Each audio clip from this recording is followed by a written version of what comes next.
Hi everybody and welcome! In today's video I'm going to tackle a very core topic to AI music which was suggested to me by Venkatasan, a user who left this comment. What are the business use cases of AI music generation?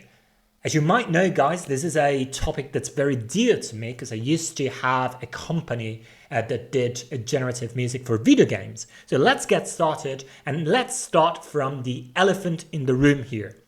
Whenever I talk with people who are not that much into AI music, they always ask me, is generative music going to replace music artists? Well, I mean, there's a lot of misconceptions here, and it seems as if like we could reduce music just to kind of like sonic event, but music is way more than that. When we like some artists or composers, we don't just like the music itself, we like those people and we establish a relationship with those people, which usually is kind of like fun driven, and that goes way beyond the simple sonic event. And also, we like to listen to certain music because we believe and we hope it expresses human emotions we can connect to. And all of this level is very difficult to replicate in an artificial intelligence algorithm. So in that sense, I don't think like AI music will ever be able to completely replace music artists. And there's a parallel here that I usually love to draw, which is that of chess. So now we have artificial intelligence chess programs that are way better than the best players at chess. Now, does that mean that we don't have chess games anymore just because we have better chess programs? Well, that's absolutely not the case. And if there's anything, we can say that today chess is way more played than it used to be a few decades back because of the advent of the internet and the spread of this amazing game. And in a sense, music is even like more safe than chess because there's no way of objectively creating a piece of music that's better than another piece of music. In music, there's a lot of subjectivity, and every person is going to have a different experience of a certain music and a different aesthetic experience for that. So what really matters here is the establishment of a relationship between the artist and the listener. And in a sense, we can say that in history there has been a few attempts at creating non-human musicians. And indeed, for example, one of these cases was Miku Hatsune, which is an idol, a Japanese music idol. And so she's just an avatar. And then behind her, there are composers, obviously, who create the music. And she has like this look as a virtual avatar, and then she can perform at concerts. But the interesting thing here is that there's still a level of human connection here, even if it's just with an hologram or like a virtual avatar.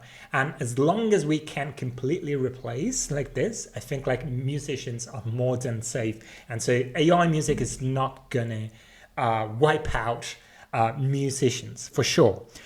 Well, then now the question is, okay, so if AI music is not going to completely subvert the way we make music today, so what's going to happen then?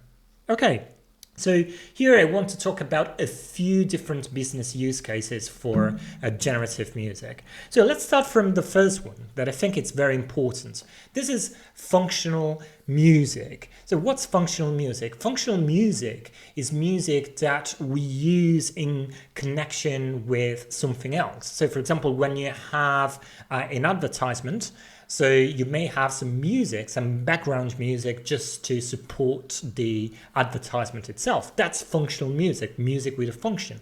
The same thing can be said also for music for relaxing, for example, right? Music to chill out to. So that's a form of functional music. And again, you can think of music for YouTube videos or even soundtracks as functional music. Now, where I see AI music generation coming in very strongly is for low-level functional music. So for music, for example, for advertisement, all of that kind of music that really, I mean, it's not that deep and it doesn't require on the side of the composer a lot of thought. It's just like production music that you do no matter what, and you just like create it and you ship it. There's not much thought that goes into that, or it's not as deep as like absolute music or music that you would create for yourself as an artist. So in a sense, I don't know if you guys are familiar with services like Epidemic Sound or Soundstripe, which offer a lot of like royalty-free music for your YouTube videos or for advertisement. And I believe that AI music, generative music, is going to have a huge say in this market over the next few years. Now, more than music that gets completely generated by the machine, there's another aspect which I think is even more interesting, which is that of human-machine collaboration for music making. So, and here I want to bring you the example of, or like a story, that is the story of David Cope. Now, David Cope used to be a professor in California, music professor, I believe, and he was a composer. So he did a lot of music composition, but at some point during, I think it was the late 80s, he just got stuck in his compositional practice. And so he came out with this idea of creating a piece of software that he could train with his own music so that he could use this program to just rehearse new compositional ideas. In a sense, what he did was creating a virtual sparring partner. And I believe this is a great application and business case for generative music. Indeed, there are a few applications already on the market that do this sparring composition approach to music making. And you may be familiar with Magenta, which is a Google project. And they came out with lots of AI models that were trained to like co-compose stuff, and you could also train these models for example, for composing or co-composing drum lines or melodies.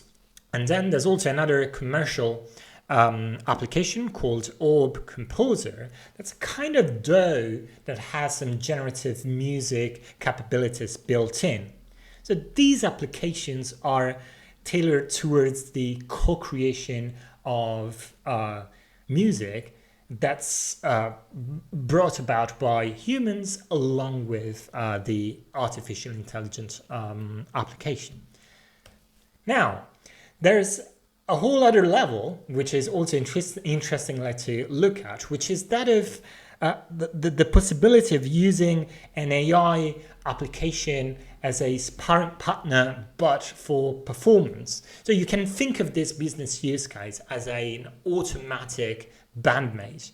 So here you see this robot over here, and his name is Shimon. And so Shimon is able to improvise with a band which can play jazz.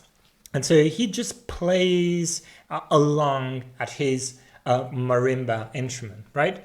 So this is an amazing business case that I think like it's going to be very interesting to kind of like dig into over the next 5-10 years. The idea here is that you can create automatic bandmates that could have the style, the performance style of famous musicians. Imagine, for example, that you were practicing at your electric guitar and you could have, I don't know, like a famous drummer as an automatic bandmate along with a famous keyboardist, for example, right? So this would literally speed up the way you can learn an instrument and just perform an instrument along with a band. So this is like something really like to think about. It's not really there yet, but it's something that will come at some point for sure. Now, another use case that I think is going to be revolutionary is that of using AI music generation for democratizing music making. What I mean by this is that a lot of services like TikTok or Instagram could actually have a way of basically like building user-generated content in the context of music. What I mean by that is that by the help of a very smart AI music system, users could actually create their own simple soundtrack on the fly, so that it could be some unique music that each user is going to have for his or her own user-generated content. So this is like something very interesting, and it's kind of like moving us towards this idea that AI can enable more people to have access to creative possibilities. And this is not going to be only true for music, but also like for all other creative possibilities like art or literature, or even just like problem solving in a sense. Okay, so this is definitely something to keep an eye on. Now, another business application of AI music generation for me is intelligent music education. So there are a bunch of music startups like Melodics, for example, that do an amazing job at teaching you an instrument. So for example, with Melodics, you can learn in a very kind of like intelligent way how to play piano and how to play a bunch of other instruments as well. Now, most of these applications have music practice exercises. So one thing that AI music can do really well is to create or generate music exercises that are unique to you as the learner. So this is something that is going to literally speed up the way you can pick up a new instrument, because all of this kind of like practicing sessions are going to be tailored to your needs. For example, if you're practicing scales and you realize that you're not really good, I don't know, with Phrygian scales, for example, now the machine can create on-the-fly exercises for you to practice that are focused on the Phrygian scale. So this is definitely like something to keep in mind, and probably, as we'll see in a few seconds, this is going to be like something that probably will come very, very soon when compared to other business applications. Okay, so now we move towards another business use case that is very, very dear to me, and it's that of video game music. So now, why is this why can AI music have a huge impact on video game music? The reason is that video game music tends to be non-linear and interactive. What this means is that the music should change dynamically depending on what's going on in the game. If you've played a Final Fantasy game, an RPG game, you know very well that when you are just roaming around and exploring an area, the music is generally going to be chill, right? Chilled out. But then if you get attacked by a monster or by a boss, the music gets more tense. What AI music generation can do for you is to create some music basically in real time, and then render that so that you have a unique music experience that's completely coupled to the narrative and visual experience that you have throughout the game. This is what I tried to do along with my colleagues at MeloDrive when we built a generative music engine for video game music that could actually generate music in real time, that could change its emotional state depending on whatever was happening in the game itself. Now, the idea here is not to replace the composer, but rather to create an infinite version of the composer that could actually be inside the game. The result is as if you had a composer that's inside the game, listening to whatever is happening in the game, and then scoring the music in real time and passing it over to a band or a symphonic orchestra so that the music could be rendered. On a similar note, we have another business use case of generative music, which is interactive songs. So I think this is one of the most interesting use cases for AI music generation because it completely subverts our linear idea and traditional idea of music. So when we think of music, or when we think of music that gets aired on the radio, or when we listen it to Spotify, we think of music as a fixed media, right? So you listen to a song, it has a beginning, an intro, it has some body, some middle sections, and then it has an outro potentially, right? And every time we listen to the same piece of music, we get the same rendering.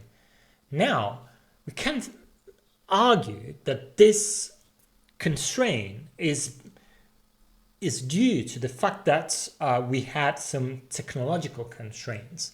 It may be possible to use AI music generation for creating infinite variations of the same piece of music, which may be mediated and modulated by, I don't know, other external variables like your current feelings, your current mood, or the weather. And this kind of approach was used by Brian Eno in a bunch of music applications that he developed and published, one of which is called a reflection.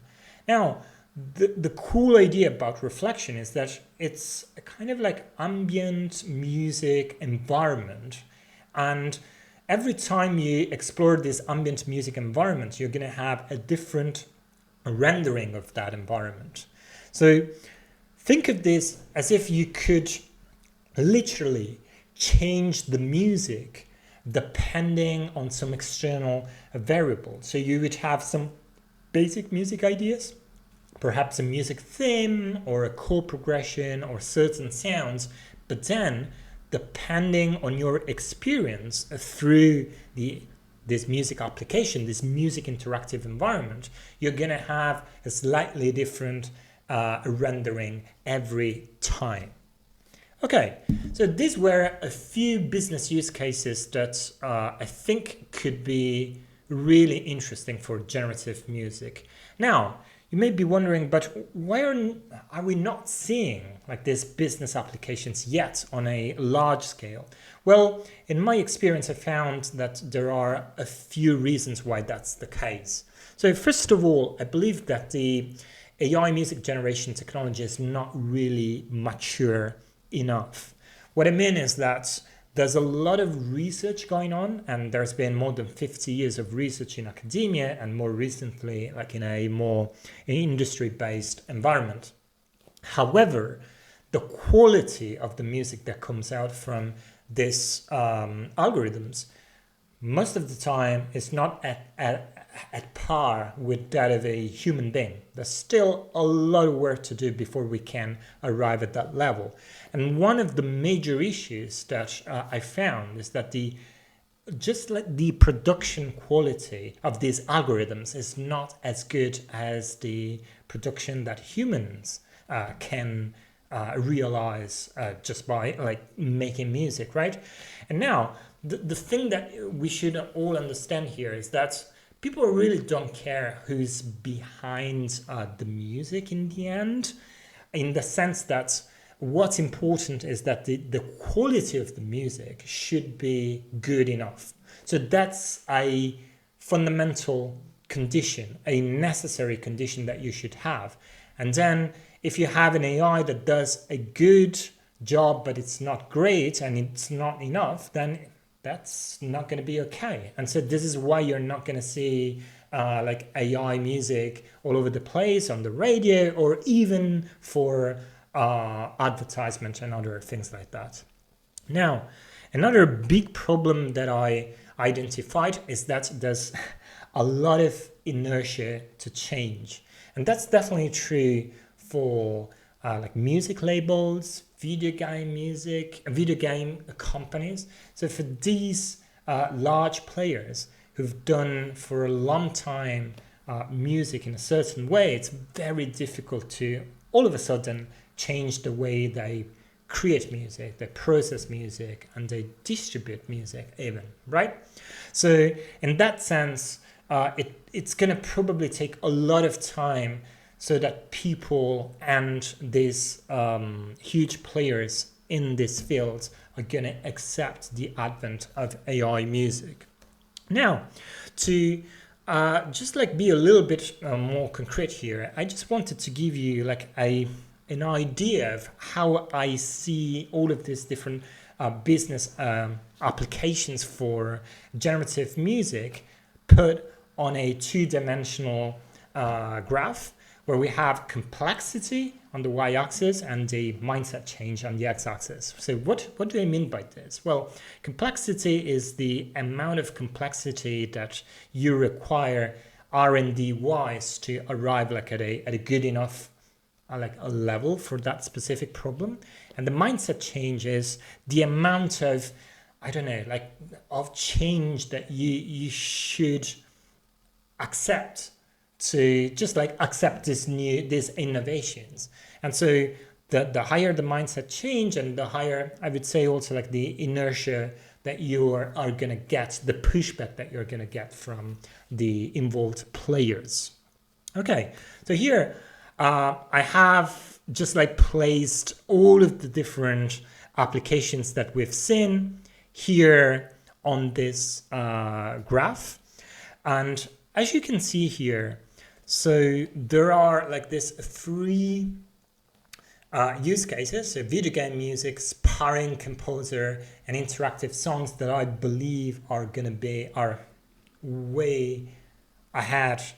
Well, I mean, they're way down the future for their realization and implementation. And that's because, first of all, they are extremely complex to realize, to implement. And then they also require quite a high level of like mindset change. And this is definitely true, for example, for interactive songs. So whenever you interact with like a music label, you tend to get like a lot of pushback to huge innovation. And obviously coming up, for example, with a new type of song or a new concept for a song is something like that's going to be like very difficult to accept for a music label because it entails a lot of changes in terms of like legal stuff, distribution stuff, and the whole stack, really. Similar thing, I would say, for video game music, even if you want to have like this more AI-driven video game music approach, you're going to need to convince a lot of large video game publisher and video game companies.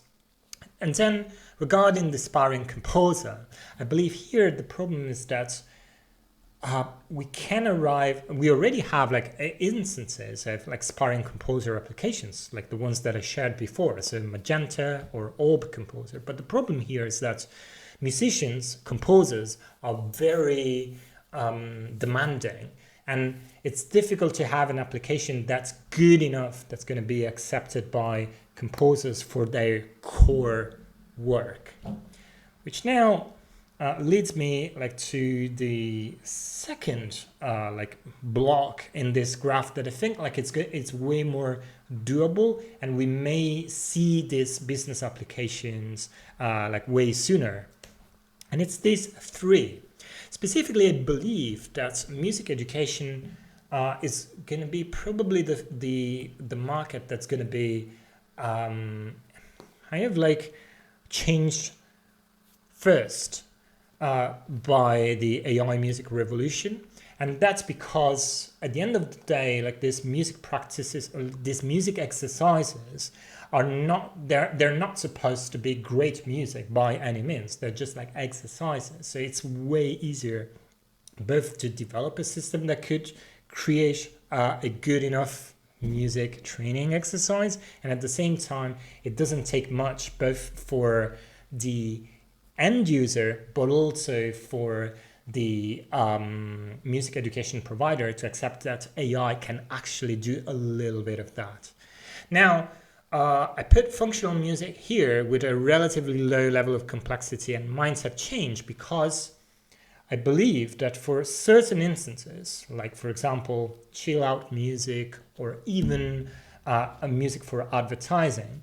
So this is like something that's not going to be like too difficult to implement. And indeed, there are a bunch of generative music startups that are doing some of this already. For example, here in Berlin, we have a company called Endel that closed a deal with Warner for some chill out piano kind of like ambient-ish music.